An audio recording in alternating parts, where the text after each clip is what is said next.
All right, everyone, welcome to another edition of the Join Small Business Podcast, and I am pleased to be joined today by Jeff and Teegan Nordhues of Pax Lighting right here in Kearney. So, guys, welcome. Thank you. Thanks. So let's get to know you a little bit better. What books are you reading or listening to right now? One book that I'm reading that I think everybody should read is called Smart Brevity. It's about how to communicate quickly, effectively. You know, nobody needs long emails, nobody needs long meetings, nobody needs long PowerPoints, and so it's the founders of Axios and Politico, so they write all of those journalistic articles, Okay. but they wrote this book to help people communicate more effectively, and I think it's great. It's helped us out a lot. We do a lot of communicating with clients, and so just how to effectively use bullet points, and you know, it's basic stuff, but I think everybody would benefit from just learning how to write a good email that people will actually read. So That sounds like a great book. I've never heard of that one. Yeah. Very cool. Very cool. I just got done with the Comfort Crisis. Okay. And I listen to 99% of my books. Yeah. Same here. Yeah, it's something to do in the shop. Yeah. Yep. How about podcasts? Well, we listen. There's some industry podcasts we listen to. The Business of Home is one. We do. Our clients are interior designers, so Business of Home is their kind of go-to industry resource. Okay. And so a lot of good stuff. Small businesses, things like that on that they have very frequently. So. Keeping up on trends and things that are coming up and Well, getting you know, ideas. yeah, what's really helpful about that one is they're interviewing a lot of interior designers, so it helps us to understand how they do their business and how we can help them to, you know, we only help with the lighting side of things, obviously, but if we can understand how they're billing their clients and how they order through vendors and how they find new vendors, things like that, it's very helpful. Yeah. You listen to any others, Jeff? I bounce around quite a bit. Do you? So I usually fill up my hopper, and I'm not consistent with anything other than Business of Home. Yeah. So. I have a huge list too. I kind of just bounce around. So, yeah. All right. So I am curious. I've done a little bit of research on the website, but I'm curious to know about Pax Lighting, how it got started. Just take us back as far as you want to go, and just give us the journey of how you guys got started with this business. Sure. You want me to Go for it. Okay. Well, it goes back pretty far. I mean, we're high school sweethearts. We kind of always wanted to have a business someday. It was always kind of part of the idea. But I think it really kind of got started. Jeff did go to art school, and I got a degree in English, and we ended up in the luxury market straight out of college. So there is a high-end furniture lighting firm in Plainville, Kansas, and we were there for a while, and then we went to the East Coast, and he spent time working for Kohler. You know, they make the faucets and the toilets and things like that. They have a furniture division, and spent a lot of time overseas. He did, because everything's made in Indonesia and Asia and China. So really kind of hard industry to be in, and also have a family and have a normal life. Right. And so we thought that, you know, this could be our time to move back to Nebraska and kind of make good on that dream we had to run a business. So, you know, inspired by the business we worked for in Plainville, you know, tiny town in north central Kansas, and they obviously didn't have a market there, and so we thought, you know, we could maybe try something similar here in Kearney. We have a great support system here in town, and small children, you know, we just, you know, having family nearby, and Sure.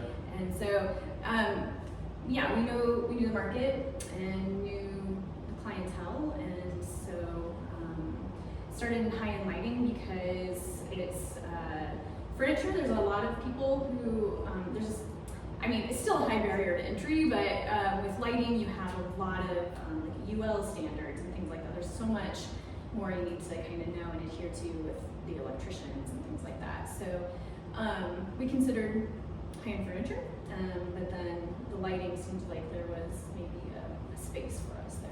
So Got it. that's kind of how we landed on luxury lighting in Nebraska. Got it. So dive into that a little bit more. What exactly is luxury lighting? Who is your target market? Who are you looking at? Is it homeowners? Is it businesses? What exactly do you do? It's predominantly the trade. So Okay. it's architects and interior designers that are purchasing from us. Okay. And the reason that is because our price point's so high. So normally, if you have somebody who can afford a light fixture that's that expensive, they have an interior designer helping them make decisions and sourcing it for them. They're not often a DIYer. So, so yeah, we do have some direct-to-consumer sales, but they're few and far between. Got it. And on the build side of that, it's just a completely different design and engineering and how we make these fixtures. These fixtures are made to last beyond our lifetime.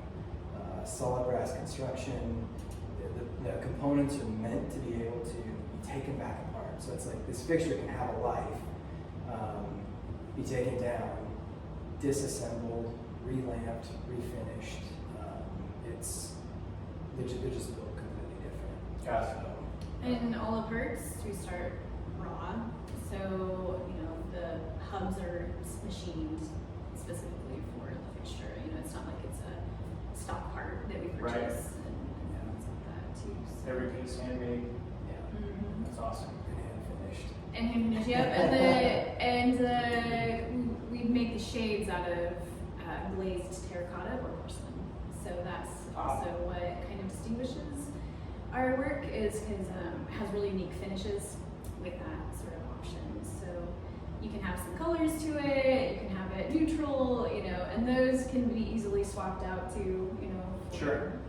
to change whatever. But yeah, so it's a really high-end product for high-end market. And we do also service commercial projects, so we do have intermediary distributors that we work through that Okay. come to us, and so hotels and restaurants and things like that. Got it. Mhm. Was there a pretty steep learning curve as far as the lighting side of it? I mean, if you were working with Kohler, it's kind of a different product.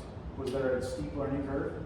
So that first job out of college was actually predominantly lighting. It was. So Okay. yeah, so I really got a lot of great experience with UL, how that whole thing works. I can only imagine. Yeah, which was great. And then at Kohler, it was that interiors division, and so it was furniture. I actually didn't really have to do lighting there, so yeah. But if you found a passion in the lighting side of it, Yeah, I do. I really enjoy designing in that aspect. I enjoy furniture as well, but the thing with lighting is that you've got so much available to you. They can be basically floating sculpture. Yeah. So Yeah, and you enjoy the engineering part a little Yeah. bit too. So Yeah. it's like you're making something beautiful that also has to function properly under certain Yeah. constraints. So I think that you like that too.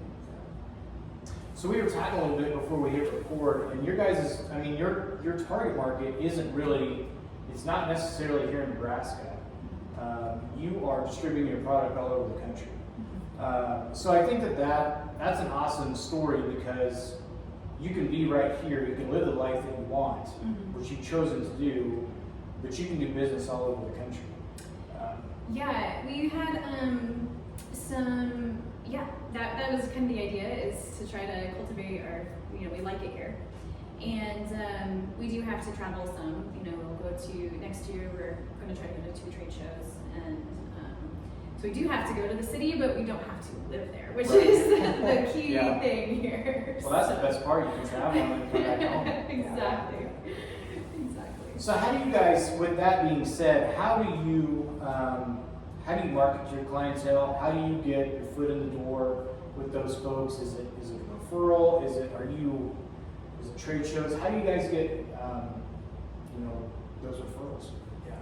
So a lot of it is referral, so word of mouth, and then trade shows also really help. And Teegan does a lot of reaching out and just talking to designers. Yeah, well, and before Instagram did all of its stupid stuff this year. Like, it was really, really effective to advertise on Instagram and Pinterest. Okay. And since the beginning of the year, there have been a lot of changes on the platform and then also with the privacy settings that it no longer is as effective. Makes it more difficult. Yeah. So yeah, going more old school with cold calls and emails and stuff like that. And that's actually worked out better than I expected. So yeah. But the trade show, you know, with COVID, we went to trade show in 2019, and then the past 2 years they've been kind of off and on and hasn't been quite worth the effort. So a lot of money, and in 2020 they got canceled. I mean, nightmare for a lot of our peers that had signed up.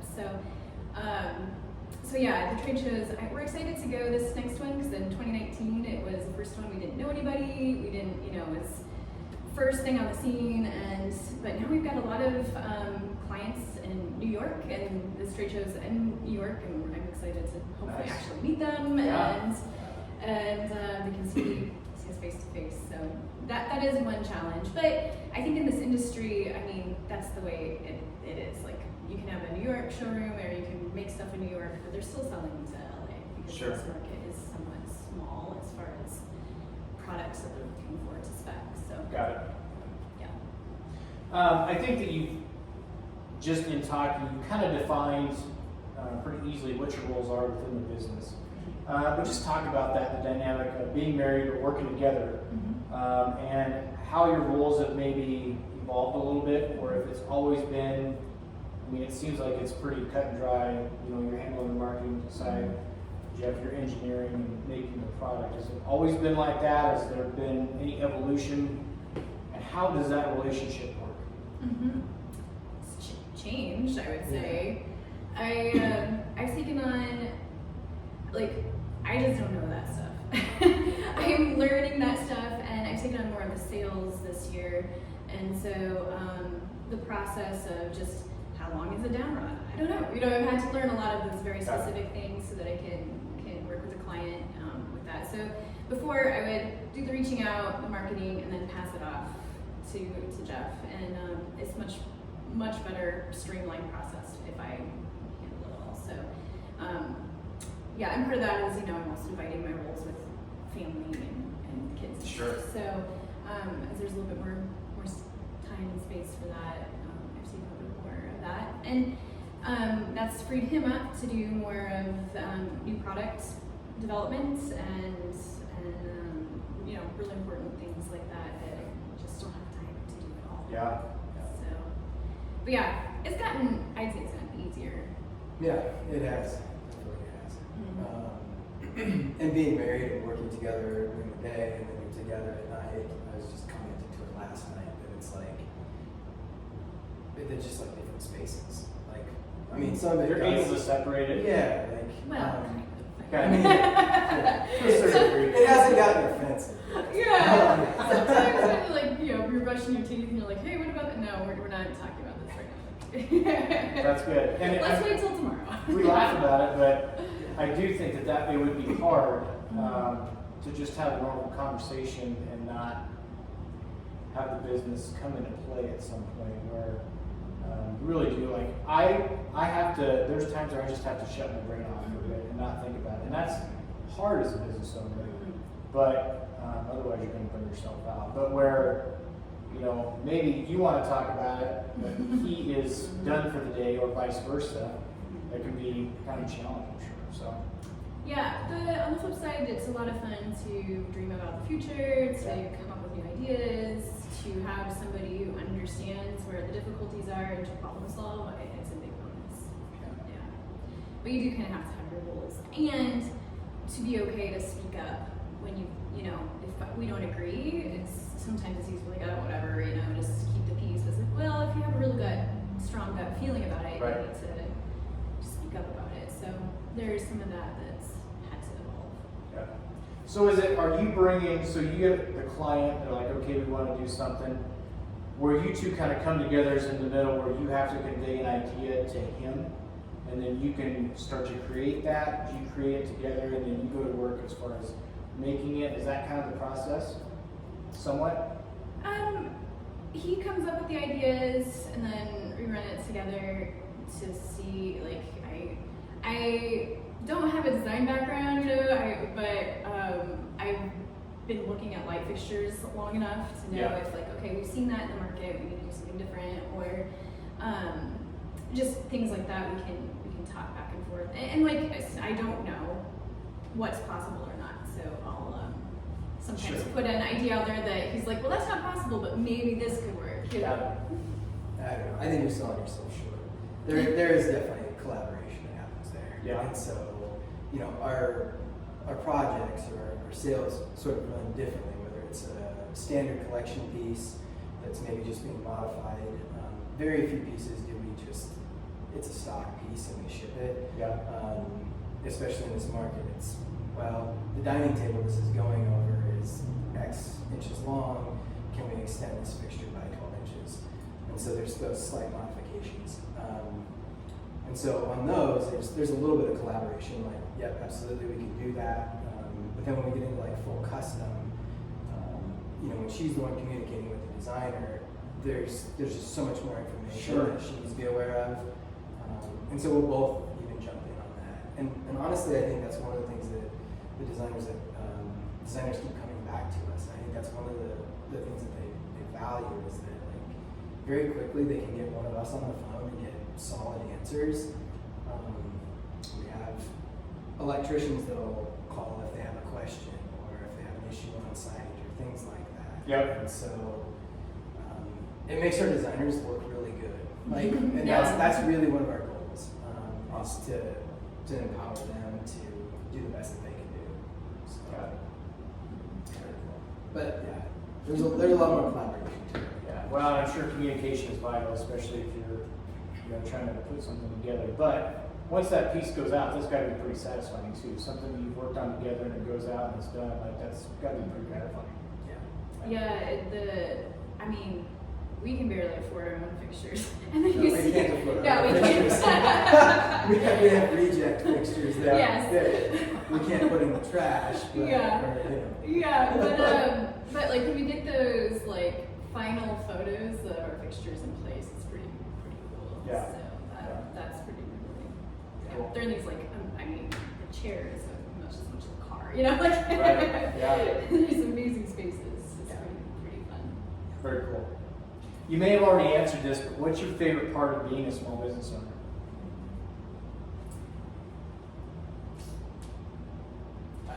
I think initially, it's a bit of a misnomer. The concept of freedom, because you do have freedom of your schedule, Sure. and I think that one of the things that we prioritize is family. Sure. And being able to kind of set our own hours and control our schedule, like we can be available during the day if kids need us or for events or things like that, or just family. And we also have the flexibility then to, well, work till 2 in the morning if we have Right. to. Yeah. And so I like that aspect of it. Yeah, and I think the problem solving, you know, it's never boring. Yeah, something new every day. I mean, some days it's less exciting than others, you know, but as a whole, it's like it's nice to know where our ship is trying to go and to work towards that. Like I do like that part. Very cool. Mm-hmm. Good deal. You touched on it briefly, but let's talk about the pandemic. You said you started back in 2016. Yeah, we were doing just custom, like zipline brewery, did like fixtures for that. You know, just like these one little things here and there locally, custom fixtures for about 3 years. Yeah, and then 2019 was full time doing retail lines. Got it. Yeah. So when everything shut down, how did the pandemic affect your business? Well, I think, as I was saying, like there was that shift to a lot of like people working from home, and they stayed home for all day, and they were on Pinterest, on Instagram. Like we got a lot of new clients from Pinterest and Instagram. Yeah. So I think our industry as a whole really kind of blew up, and that was true for us. And part of that then with like the supply chain issues that started to happen, we did actually resource a number of our vendors. We have vendors on the coast, and it was like also people were staying home, so our ceramics, like everybody was buying them out. Like they did Really? Yeah, and so Everybody wanted to make pots now. yeah. You know? Wow. Was there ever a period where you were nervous? Or did it really, I mean, as soon as things shut down, did it really kind of translate to being busy for you guys? Honestly, I think for us, we had enough of a backlog that when that all started to happen, It never did. no, like we were sort of buffered with the backlog and stuff kept rolling in. And then honestly, with the supply chain stuff and the resourcing a lot of our raw materials for the ceramic side of it, I try to keep a healthy amount of material on hand, Yeah. and I started to hear news of that, and so I started to like poke with all of our suppliers to understand where they were at. So I think we had a pretty good heads up to know what was. I saw the writing on the wall, I guess. Sure. And honestly, out of that, we found a great supplier in South Dakota, Okay. and they're small business. Mhm. We call and talk to the same person every time. It's they still send us a handwritten invoice. Like there's just something about it. Yeah. It's really great to have that kind of interaction, which was very different than our suppliers before. Sure. So Yeah, so that was a good thing that came out of it, is to resource their vendors in that way. But yeah, now that COVID is past, we're experiencing the dip that probably everybody else felt in 2020, just with, people are not spending their money on vacations that they didn't have the past 2 years, and Got it. and home renovations are not as big of a deal, perhaps. But yeah, I think that our market, while it's a high-end market, I think they're more sensitive to the markets. Yeah. And now that I think that things are, I don't know if they're evening out or they're just more comfortable with the ambiguity, it's starting to come Pick back back up. at the end of the year here. So yeah, that's been an interesting, right? As a small business, you feel, I mean, the last time we had all these dips in the market, I was like, I don't know, you were working at the college, you just don't feel it unless you're a small business owner, and you're like, wow, this makes a huge impact on our lives. Yep. So I was in grad school. yeah. We're super buffered. Yeah. We're not looking for work. Right. So Totally different. just a very different perspective. So. Were you marketing heavily before COVID hit? I mean, you said people found you on Instagram and Pinterest. Were you marketing pretty early? In 2019, because we went to the trade show in March. So we had some stuff coming through at that point through the trade show. The difficult part about this industry is that the sales process is a very long one. Because we're essentially B2B, us to interior designers, their businesses. They're trying to sell to their clients.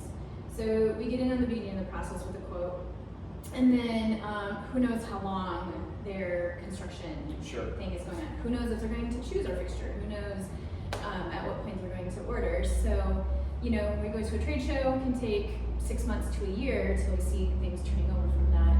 And so towards the end of 2019, beginning of 2020, we were, had some things coming through with that.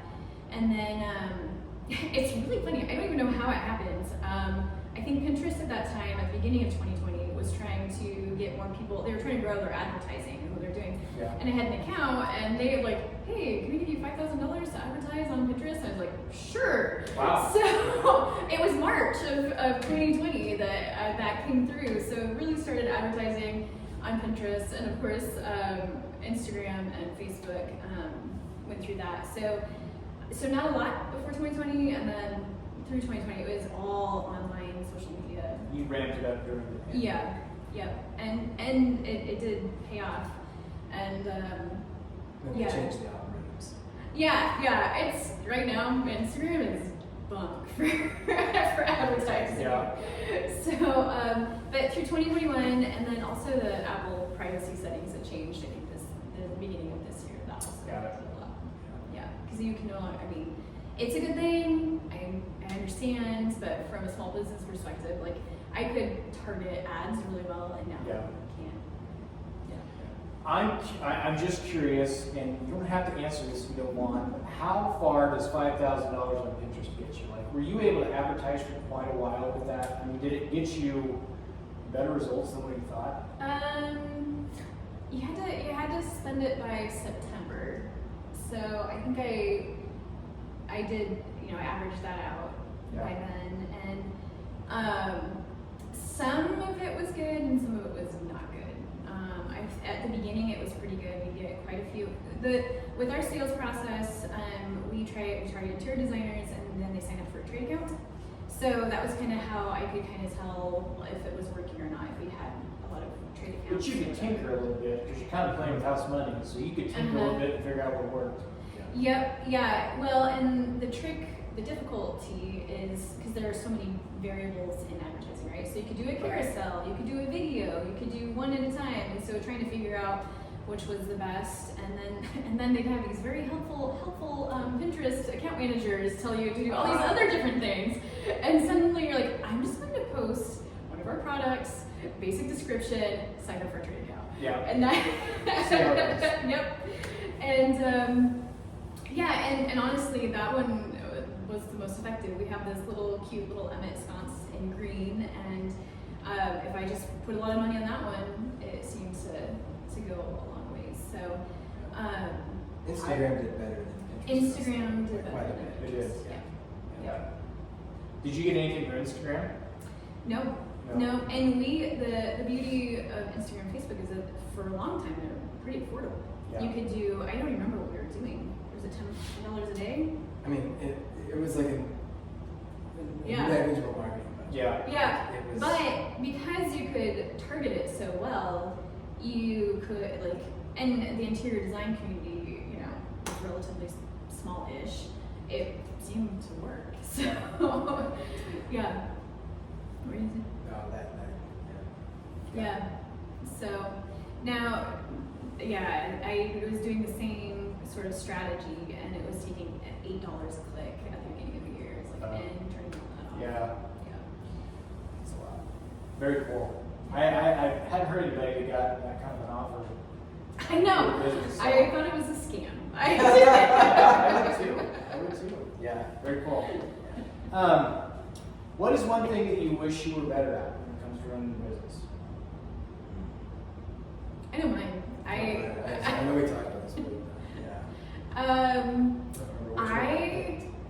I wish that I could understand insurance and numbers better. Like I can do it, and it takes me a lot of work and a lot of understanding, and I know a guy that can help you. I know. Just kidding. Well, they were trying. We have a gal who helps us, and she gets it super quick too. And they're trying to explain to me taxes in New York, like how it works with sales tax in New York. And I was just like, I don't know how long it took them to explain it to me. It was like, it's just stuff like that, where it's like those things that are so technical and so essential, because you make a mistake with that and you are suddenly underwater. That Get a bill that just punches you in the stomach. right, it's so important, and it's really hard for my brain to get that stuff. And I think no matter what business you're in, if you do business in New York, I think it's just a completely different world. Like, I know insurance is. Just from stories that I've heard and things like that, it's a completely different world. Well, and for us, we're small enough that sales tax doesn't matter yet, but it will matter a lot, in the future. And so, it's one of our number one questions with the interior designers is like, does this include sales tax? And I'm just like, oh gosh, don't make me explain it. Yeah. No, it doesn't. And I will give you a bulletin point, email briefly how this works. So.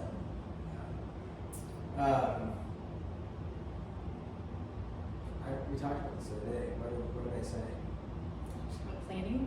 Oh, fantastic.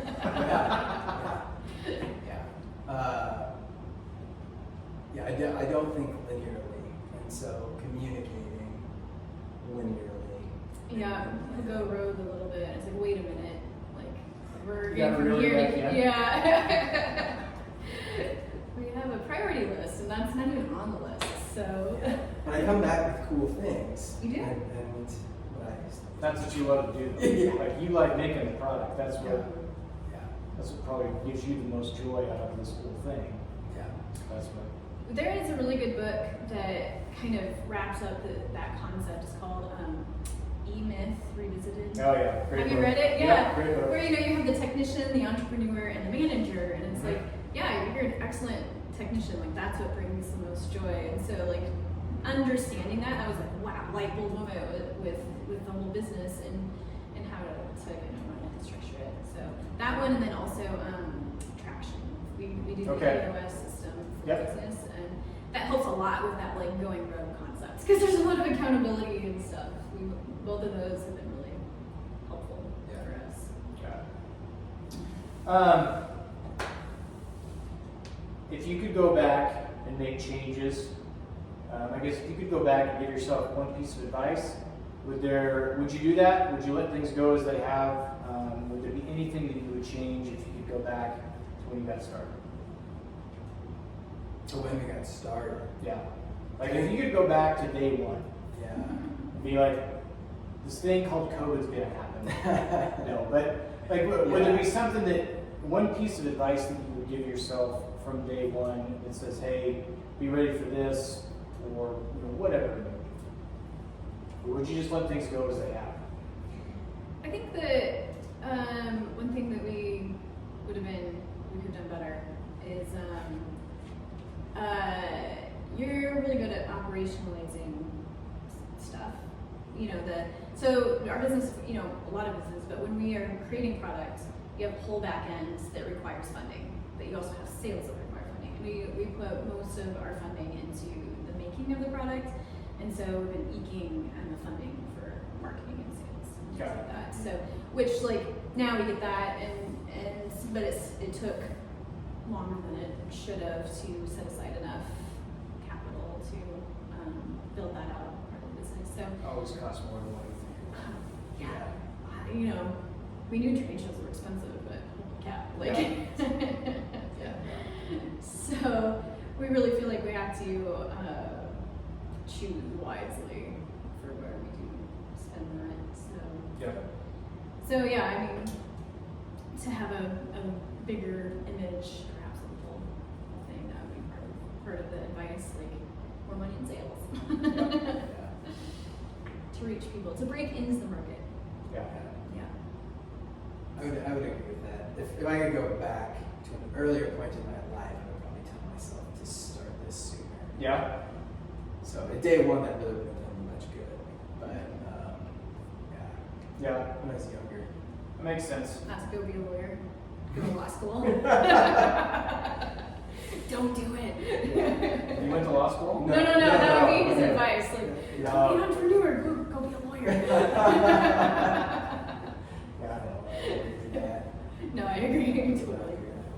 I think that's, I thought that. I don't know if I would necessarily change my journey, but I thought about that. And I think that it's a good lesson to learn as far as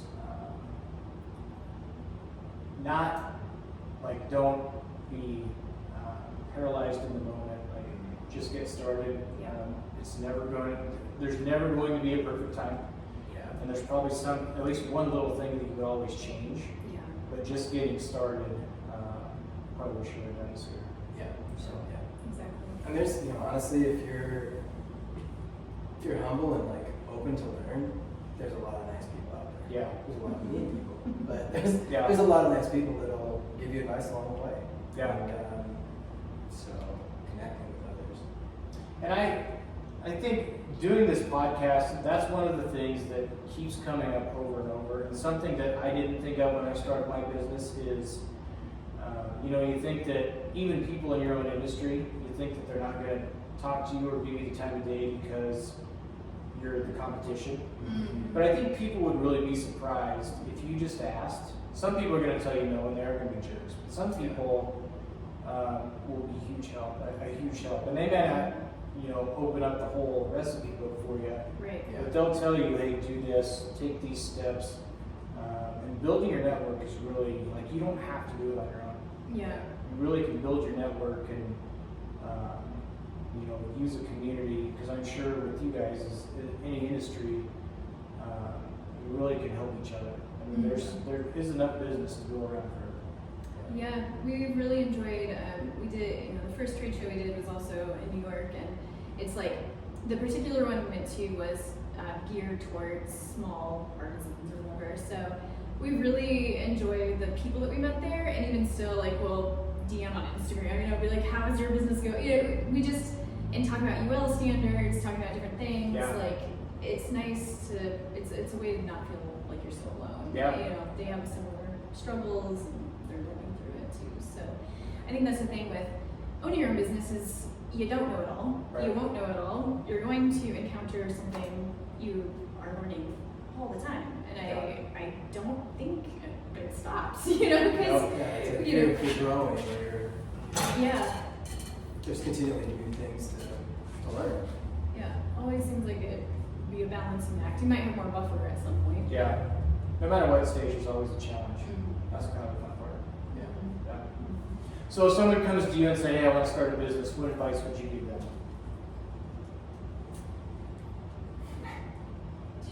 I remember what you were I do not remember. EOS. Oh, yeah. Structure. Yeah, I think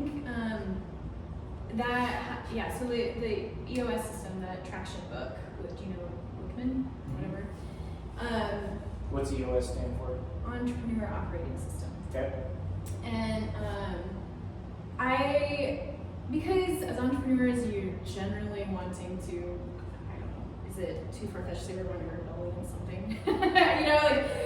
We want to try something new, or we're trying, and the nice thing about something like the EOS is we do need structure, and it allows us to be, especially as someone like you're a creator, a maker, a little bit, artistic, or whatever, to have us have accountability to each other, accountability to our goals, monthly, weekly meetings that are efficient and effective, and I think that is something that's worthwhile, because when you're running your own business, you can go over here and you can go over there. There's always a million things to be done. How do you sort out what should be done now?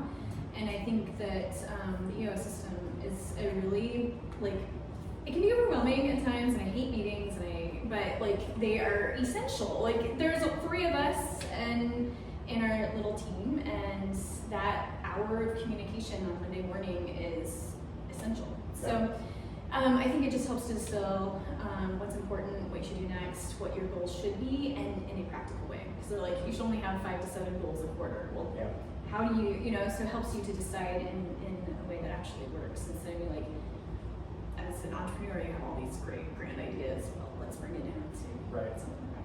So I did, because Jeff found the book and I read it. It was like, oh, it's like an accountant. God bless all the accountants. I love them. Don't get me wrong, but I'm he wants us to have meetings. Well, if you're trying to get communication down to bullet points, meeting. Yeah. That's exactly right. We'll just send out a really well-crafted email. But to your point too, to put processes and procedures in place, it's easier to do it when you start. Yep. And it's not something you want to do.